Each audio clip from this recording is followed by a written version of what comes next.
The Square Ball Podcast. Dan Michael and Moscow with you on Propaganda that's brought to you by Levi Solicitors. That 10% discount is available at levisolicitors.co.uk/the Square Ball, 10% off your legal fees. So let's find out now then what the Watford fans thought about their defeat at Elland Road. Where do we start, please, Michael?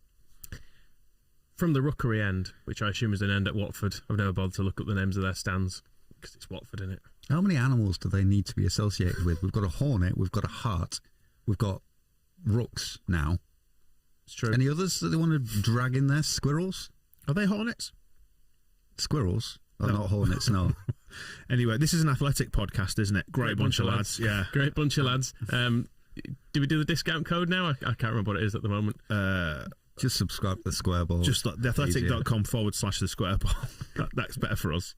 Anyway, this was their assessment. It's fair, I think, both of Watford and of us. I mean, John, it was a car crash.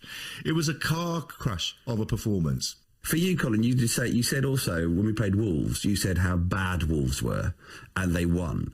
What did you think of Leeds? Well, to be honest with you, you could see why they were on a bad run, because every time they got anywhere near the goal, they blasted it miles over the crossbar. Stuart Dallas, that's you. No, let's not. Let's be nice to Stuart Dallas. He did do a fair bit of that though, which was a bit frustrating. Well, you've heard of WD-40. That's the thing that stops your wheels being squeaky, isn't it? And your door frames and all that. Your hinges, sorry, not your door frames are made out of wood generally, aren't they? Anyway, this is a really convoluted and crap reference to this podcast. WD-18, which again I guess is where the ground is. It's Watford. The lesser product. I don't really know. Is it a spin-off from the main product? I'm sticking with it. Sticking with the WD-40. Yeah. Okay, if you insist. Someone was at Elland Road, and it's just nice to hear more appreciation of the matchday experience at Elland Road and the facilities. Very, very lucky to be in the close vicinity of Howard's restaurant. Was Leeds one of the worst away day concourses? Anyone that was there yesterday? Oh, Jesus. I mean, I know so many fans that turned up there and couldn't get a pint, couldn't get anything to drink. The lines, the queues were terrible. It looked like a conference room. It looked like we were all waiting to go into like a lecture or something. Like, it was dreadful. They haven't changed that in several years, I'm telling you. It's all you deserve, quite frankly. They were going in for a lecture on football by Marcelo Bielsa. And then what else are they on about? This is them talking about their manager before he has been sacked, but they're talking about how he's going to be sacked, I think. Right. Because he was very negative in the run-up to this and afterwards, wasn't he? So, yeah. Did you see how he was dressed on Match of the Day, by the way? He had like a polo neck and jacket on. Not wearing a thong. The manager. I thought he probably deserved to be sacked after that, to be perfectly honest. And he was. So maybe he was sacked wearing that very outfit. Get that dapper Ranieri in. Well, exactly. There's a man who knows how to dress. But they're talking about him here in a way that, I don't know. They've made him into an infant. They've made him into a poorly child here. In the way that they don't want to say anything bad about him. They're like, he's a lovely little character, isn't he? We were dreadful yesterday. Nothing against Cisco. Look, he's a lovely guy. A lot of people have said this. He's a great guy. I did send out a tweet earlier. He needs to keep on smiling. His positivity, it's infectious. His smile could light up any room, any stadium, up and down the country and around the world. He is great.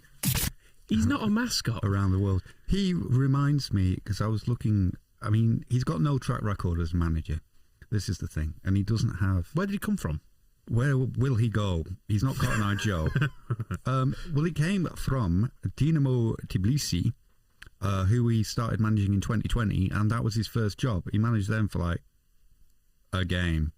And he's still trying to do his... he managed Dinamo Tbilisi for 11 games and then came and managed Watford. Yeah, it's not good, is it? And he's still trying to get his UEFA Pro licence. So he's not even fully qualified yet. But what he reminds me of, and the way they were talking about him there with his smile can light up the world, and listening to him before the game, you referred to it, he wasn't so much negative. It was more, his pre-match quotes were, "We know we're not perfect. I love my players because they're working very hard and they want to improve, and this is perfect. We need a strong mentality and to be strong physically, and also it's important we focus 100% on all the actions in the game and we know what we want." he reminds me a lot of Thomas Christiansen, and the similar kind of thing of like. Sorry, was that Thomas? Is that all we've got from Thomas? Can you remember his "These are my players, and for them I will die" was the surprisingly forthright idea of his when Chris Wood left. But similar thing where he'd been managing in Cyprus more successfully than this Cisco chancer, and we kind of brought him into the Championship and thought, well-respected young coach, nice fella, done well in a small league, give him a go, and starts off well because, I mean, this guy, he got Watford promoted. They only lost 5 games after he took over in December in the Championship. And they went on a run in March or April last year where they won about 7 in a row in the Championship. And we know that's not easy from our own experience. So he did well with them at first, much as Thomas Christiansen had us top of the Championship.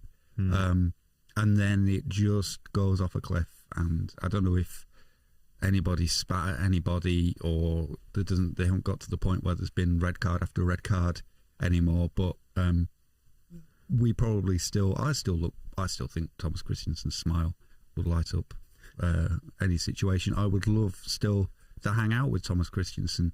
And his dog? Has he got a dog? It's a cat. Cat. Yeah, similar, very similar. With its own Instagram account. I knew there was some animal link in there. It's funny actually, not from these guys, but TaylorMade Army. I didn't get a clip of them because they didn't say anything interesting enough. But I noticed that from their live stream, there was it was kind of covering the same stuff. They called me arrogant. If you're listening to this TaylorMade Army, I'm sorry, it was just repeating stuff other pun, people though. had said. Never let it be said that we repeat anything or use the same crap to death. TaylorMade Army is a good name for a Watford podcast. Though. Yeah. Is there a Graham? A podcast. A podcast. Is there a Graham? A Crackers podcast. A what? Sorry. A Graham Crackers. Or a Golden Grahams. Golden Grahams could work as well. But in the comments of their stream, someone suggested that they should bring back Troy Deeney and put him in as player manager. I'll get Big Sam. And they're at that stage of managers where you think, but Troy Deeney's not a manager, and he's just moved to Birmingham. And why would he or you want that? What's that thing called? That it's like a clause when you're trying to win an internet argument when Hitler gets brought into the conversation. It's called the something. Yeah, I know what you mean. There's almost, and I'm not equating Hitler with Big Sam. I should just Troy Deeney. Yeah, or Troy Deeney. Yes, none of them are like Adolf. I'm just suggesting there is always a point at which Big Sam gets introduced into the conversation to keep them up, much in the way that he did with West Brom last year. It's a big, yeah. Oh yeah, he did a super job there, didn't he? Not his fault though. That one. Godwin's law. That's it. Godwin's law. Yes, there you where go. Hitler gets brought in. Always ends up with Sam Allardyce or Troy Deeney, as it turns out. He may have to take over from Sam Allardyce because there's only so long Allardyce can keep being linked with these. Troy Deeney, the new Sam Allardyce. There's a managerial career. Well, who even knows if he wants to be a manager? You're right. He knows the club, so he's got to come back and do it. That's it. The Watford fans saying you don't have a choice. I'm having a nice time at Birmingham. I'm scoring lots of goals. Nope. Quit all that. You have to come and manage Watford. John Barnes is going to do it. He just can from wherever he is. Anyway, back to the clips. Yawns. Is who this guy is. He's done these. These people before are like a group of 3 young lads. They're kind of studenty, the Gen Z sort of vibe. A bit young for me. This bloke, I don't know. He's kind of interesting because he does it all by himself. He's got an accent that I really cannot nail down. He's almost. Is he like Lloyd Grossman? Where's Lloyd Grossman actually from? I think he's Canadian or something, isn't he? But he's got that kind of mid-Atlantic twang. I think he's sort of a bit of North American heritage and a bit of British heritage. And I don't know if he spent some time. Maybe he spent some time in the mid-Atlantic. He was born in Massachusetts. Was Lloyd Grossman, and I can't remember at what point he crossed the Atlantic, but it was definitely before. 1975. There you go. Came to London School of Economics. If I'd not seen this guy, messed his voice up. I mean, it may be a computer simulation, but I would have thought that his voice. Have you ever seen those automated YouTube videos? They're sort of doing news where it goes, "The Prince of Wales was in the," and they got that kind of weird modulating. It's very fashionable at the minute, isn't it? A lot of adverts are using it. I think it's one of those TikTok type trends, isn't it? Yeah, he's got the TikTok Siri voice. Right. So he sounds a bit like that, but he has done his own theme tune, which is good. Oh, good. Is it anything like the Cockney one, the West Ham one that we had last week? It's more lo-fi. Okay. It's an a cappella version. Is Is that it? That's it. That's the theme tune. That's well, at least it's what he uses to introduce it. Fair enough. But I quite enjoyed it. So here he is leaving some very long pauses while talking about Watford. Watford looked as if they were intimidated, not necessarily by the Leeds players, but by the Elland Road crowd. They did not react well. They looked like they were playing the occasion and not the game and not their strategy. Whatever the strategy was, Watford did not execute it. They didn't want this game. It seemed as if they were still in the changing room, waiting for the international break.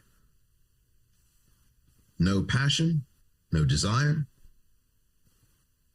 Watford played very tentatively, and their hesitation, their nervousness, their jitters, all inexcusable against a Leeds side that had not won a Premier League game this season. It is Lloyd Grossman, isn't it? He's very, very close to that twang. It sounds like he's delivering like a Radio 4 play or something like that, doesn't he? Yeah, and I'm borderline obsessed with his pronunciation of jitters. That's very exciting. He seems to be a lawyer, so we should possibly bear that in mind as we comment on him. But we have Levi's in our corner, don't we? We do, yeah. We'll see if they face off, and I don't know whose jurisdiction we've fallen because he seems to be based in California. Right. Which I don't know if there's a huge following for Watford in California, but yeah, he brings a real kind of like erotic audiobook vibe. Have you heard any good ones? Give us a line. Well, which is, I mean, just as you heard, but that's how it sounded to me. What are you thinking about now? Where's your mind gone? Get in touch. Out of this. Get in touch on Twitter if you've got any good erotic audiobooks you can recommend. Better still, Moscow's going to record a line and send it to us. We could play them all out. Could be lovely. It's basically what we've just heard. Yeah. Anyway, playing the occasion's interesting because I've just realised I didn't listen to a word he said. I've just been listening to his accent. Jitters. That's what he said. That's the one word I took. The jitters. Playing the occasion. What have you got to say about that? Well, was it an occasion? Like, normally you get people saying that when it's like a cup final or something, or a big end of season battle, or playoff against final a big 2006, that sort of thing, or against a big rival. Is it just because people were singing and it was a bit of an atmosphere rather than the usual sterile nonsense that goes on in football grounds these days? You do wonder. I mean, I did pick that up from a few clips of Watford fans I listened to, them saying it was a really good atmosphere, whereas we said it was fine, but it was nothing like as good as the games before it. It was definitely chucking it down, wasn't it? That was a big part of it, and like the build-up. I think as well the totally deserved minutes applause for Roger Hunt beforehand as well kind of just took some of the steam out of it. Everyone's kind of feel, it's already raining, and then you think about the sad passing of a footballer, and I know whenever that kind of thing happens, you think about people that you may have known who've passed away recently. So it brought an element of sadness that was kind of not needed, given it was already such a miserable afternoon, and it was very much then. There was at kickoff, there was a bit of a roar, but it was a lot lower key than the West Ham game. Basically, that's why I felt like it was down to business on Saturday. I said that on the match ball. It felt a bit more business-like, as in, okay, now we've finished messing about this season. We need to crack on with it. It needed the players then to bring the crowd into the game, because from a crowd point of view, if you opened your mouth, it just got filled with water, which was not what anybody wanted. Being waterboarded by our football team. Mind you, I did mention on the match ball about I thought that the atmosphere was good, particularly in the second half. And I enjoyed, you had the South Stand singing. The Wedge have been brilliant as well. The Cheese Wedge have been ace this season. But there were songs, they were singing for different parts of the ground to give us a song. And even a song came up in the East Stand, which doesn't normally happen to the extent that it did on Saturday, which I enjoyed. But it's always We Are Leeds, though. Whenever it's East Stand, give us a song. It's nearly always We Are Leeds. Got to go for the easy one, song, haven't you? though. Yeah. Well, I'm just saying, why not start the ballad of Billy Bremner? Go for something a bit more challenging. No one will know the words to. Tony Yeboah song. Anyway, back to the clip. Zanzo, he sounds like a young hipster. Oh, Zanzo, I really like this lad. He was doing a watch along, and he was just hating life, which I could kind of sympathise with him. And he was trying really hard not to swear as well, even though he clearly wanted to. So, first clip here. This is him reacting to our goal. Gonna whip in the corner. Saw that coming. Completely saw it coming. Leeds have been much better. Leeds have just been much better. I felt quite negative going into this game. 17 minutes in, it's 1-0. Llorente. So watching all your hopes and dreams evaporate. I think I can sympathise with him. He's like, I knew we'd lose. Yeah, so we're familiar with that feeling. So. Yeah, I felt quite negative coming into the game. Yes, feel that. And then we were talking about the Dan James penalty in the previous part. So here was his view of it. It wasn't dissimilar to ours. That's a penalty, and for some reason the ref's not giving it, but that might go to VAR. Dan James literally got rugby tackled. Oh, he's grabbed his arm and pulled him down. Oh, he's gone on top of him. How is he not given a penalty? I'll be honest there, 21 minutes in, still 1-0, they should have had a penalty. You can hear him toying with becoming a Leeds fan here, can't you? It reminds me of like that feeling of turning up negative, and then that part reminds me of some of the Championship days where there'll be a penalty shout against Leeds and you just be like, just give it. Yeah, I knew this was coming. Yeah, because you try and defend your player normally, like Liam Cooper with the whole disallowed goal thing. We do know deep down that could have gone two different ways, but back Liam Cooper. But then back in the days when he was being headbutted out of games by Scott Wootton in the Championship, when Wootton did that kind of thing on, like the Watford player did on Dan James, you would just go, oh, just give it, ref. Wootton is a bloody idiot. He's a walking disaster. Yeah, just get it over with so I can go home. We know what's coming. When I was looking for clips actually of this, funny you mentioned Wootton, because when I was looking through for Leeds Watford stuff, one of the thumbnails on YouTube was the Wootton. Yeah.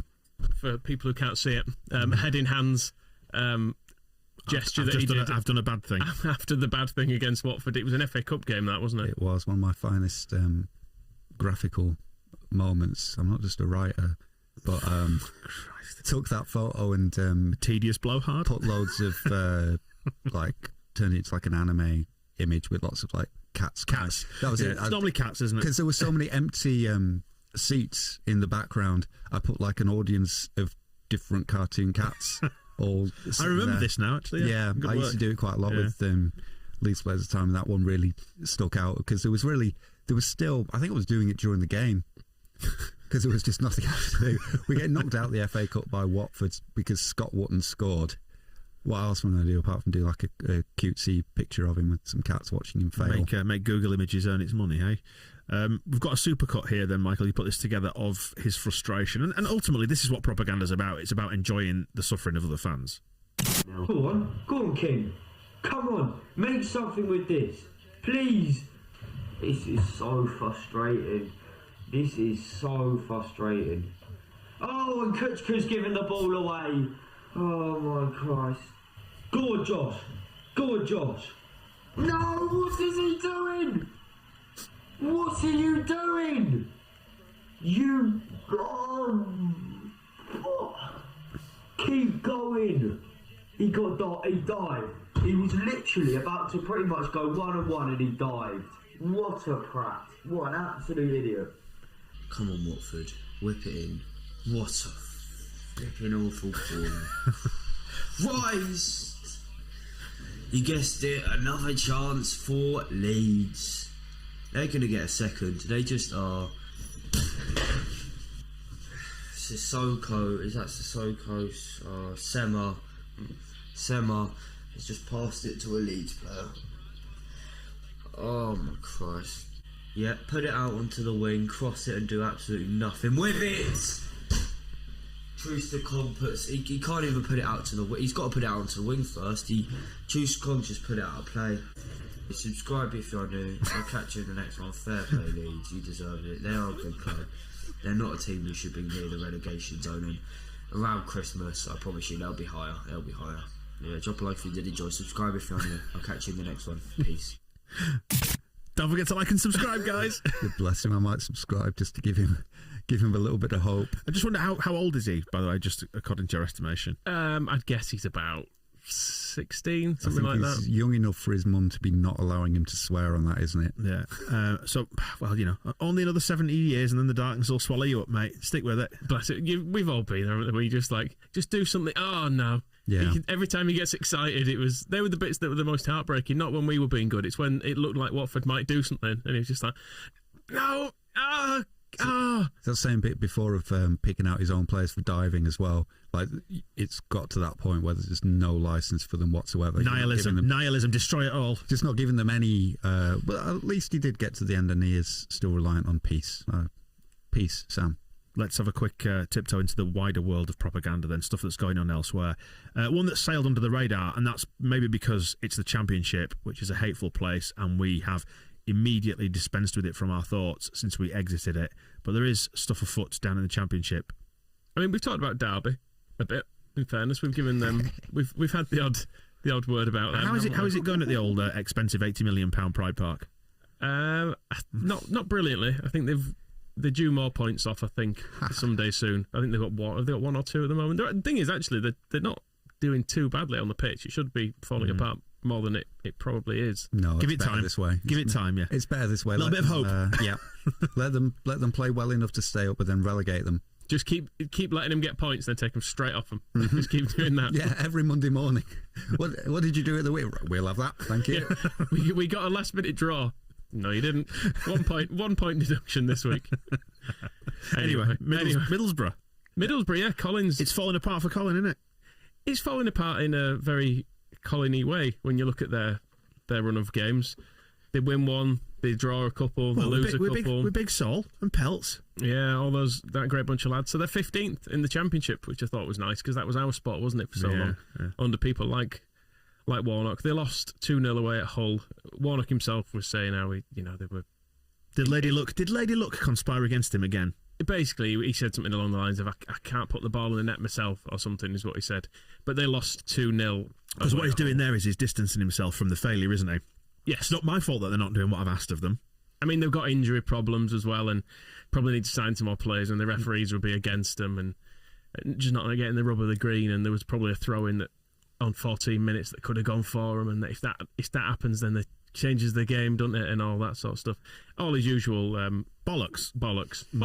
Yeah, is what it is. I mean, Borough fans were quite pleased with him at one point, though, weren't they? They were quite happy to have him, but it seems to have turned. This is from AJ, who's the slightly tubby Middlesbrough fan with the dreadful beard. He used to be on Borough Fan TV, didn't he? He was always the one trashing Leeds. Yeah, he was calling Elland Road a dump and saying he hated us and hoped we get relegated and stuff. But he's got his own... Lives in Middlesbrough? YouTube. Well, yes, quite. He's got his own YouTube thing now, and he was recording at full time at Hull as the whistle went, and as the players are obviously, and management are obviously coming over to the Borough fans to applaud them for their fantastic support. So presumably the fans were delighted with it. And it has all turned a little bit Barnsley away for Warnock.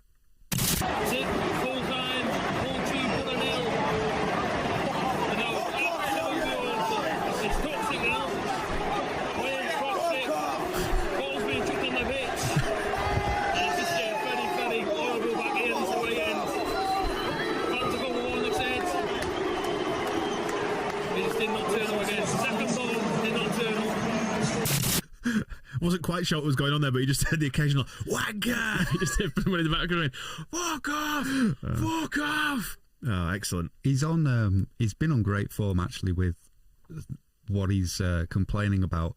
Basically, I will give you one line from his recent comments. This is after the Reading defeat, which was end of September. It's I've never really had so many foreign lads, if I'm honest. I was led by what other people said to me, really. I remember when Pierre first came in, Steve Gibson, he said to me that it took Juninho time to settle in when he first arrived. I just thought if we can get him up to fitness. But it's not just about fitness. The Championship's one of the most difficult and demanding leagues in the world, really. It's not just fitness, it's the physicality and the tempo of the game. And the blue passport. Yeah, and he said the lads aren't used to the Championship. You see on Saturday, it's meant that Johnny Elson's had too much to do and it's made him look vulnerable. So, difficult afternoon in midfield. But then, after all of this, I don't think we can use the lads acclimatising as an excuse, though. I've reached a point now where I think I've maybe worried too much about getting people fit. Don't think I should do that now. I've just got to pick my best team. If they get fit, great. And if they don't, then they won't be in the team. And it goes on for a while with Piero. I don't know who that player is, but he's obviously somebody that other people have told Warnock he should have him at the club and have signed him. I don't really know his best position yet. He had to do a job for us on Saturday and he struggled a little bit. He let his man go, but he did well with other aspects of his game, though. I don't really know, but I don't think now's really the time to be experimenting with him either. He's done well in training, caught up with fitness, but we're just not sure yet what best position for him is. I've tried him in different areas in training, and we've just got to persevere.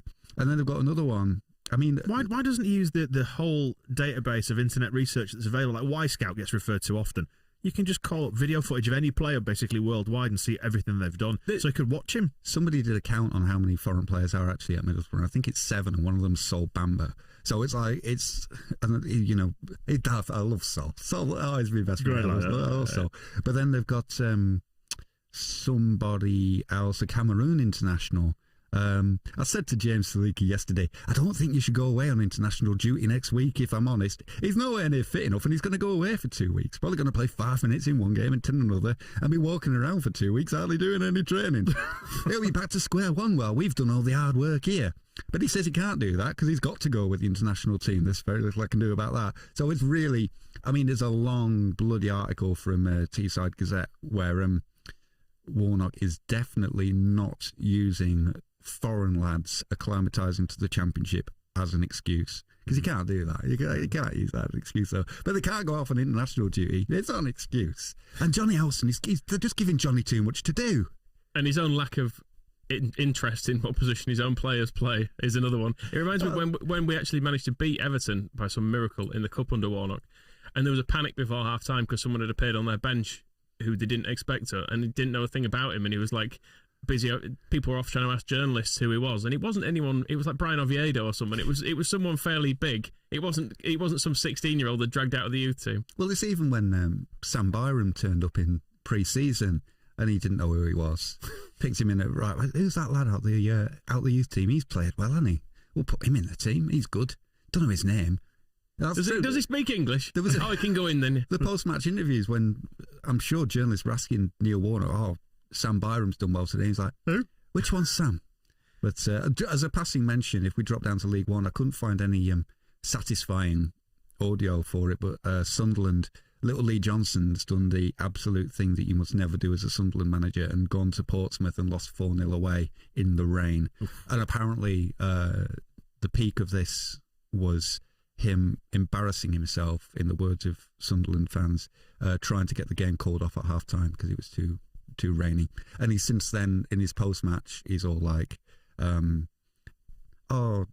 conditions are the same for both teams. They did a little bit better, ignoring the fact that apparently, one, I don't know who told him it was raining, because I don't imagine that the drops necessarily reached his head. You can drown an inch of water. Just remember that, Lee Johnson. And two, that, apparently him and he was giving it the large one about how they shouldn't be playing in these conditions at half-time. But that's I know Sunderland draped a coffin in RIP Leeds with an apostrophe on it in 1973 after the FA Cup final. Yes.